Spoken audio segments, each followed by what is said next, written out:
लापशी करताना ही चूक करू नका, नाहीतर लापशी घट्ट आणि बेचव होते.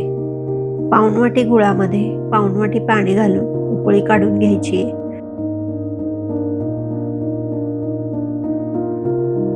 दुसरीकडे चमचाभर खसखस चुकीच 3 ते 4 मिनिटे भाजून घ्यायची. तूप अजिबात घालायचं नाही. आता कढईमध्ये तूप घालूया.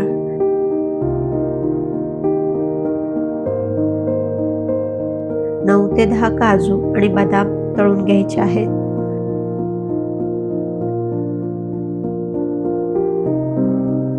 खमंग तळले गेले आहेत, बाजूला काढूया. 1 वाटी दलिया घालायचा आहे. मध्यम आचेवर व्यवस्थित भाजून घेऊया. तुम्ही दलियाचा आत्ताचा रंग बघा आणि पूर्णपणे भाजल्यानंतरचा रंग बघा. दलिया न करपता व्यवस्थित फुलला पाहिजे. त्याचा रंग चांगला पांढरट दिसायला लागतो आणि खमंग वासही यायला सुरुवात होते.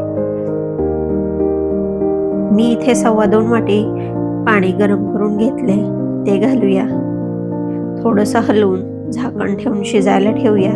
एक 10 ते 15 मिनिटे लागतात. कुकरमध्ये बनवणार असाल तर 3 शिट्ट्या करून घ्या. तुम्ही पाहू शकता चांगलं शिजलं गेलेलं आहे. चिकटपणा अजिबात नाही.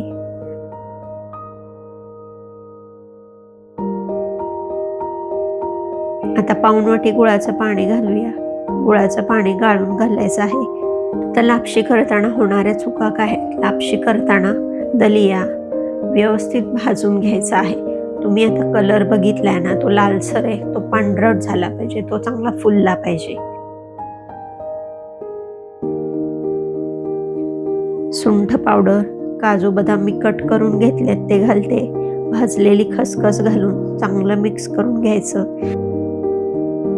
आणि आपण जेव्हा शिजायला घालतो तेव्हा त्याच वेळेस त्याच्यामध्ये गूळ घालायचा नाही. त्याच्यामुळे काय होतं, ते नीट शिजलं जात नाही आणि आतमध्ये कच्चेपणा राहतो. मग लापशी खाताना आपल्याला कचकच जास्त वाटते.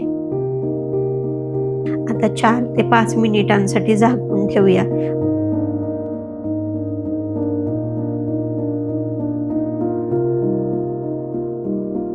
तुम्ही पाहू शकता मऊ तुपात माखलेली परफेक्ट लापशी तयार आहे. आत्ता थोडा ओलसरपणा जाणवतोय, पण 10 मिनिटांनी थंड झालं की तुम्हाला एक एक दाणा रिकामा झालेला दिसेल. लापशी कशी वाटली नक्की सांगा. भेटूया लवकरच. तोपर्यंत काळजी घ्या, घरच्यांसोबत स्वतःचीही.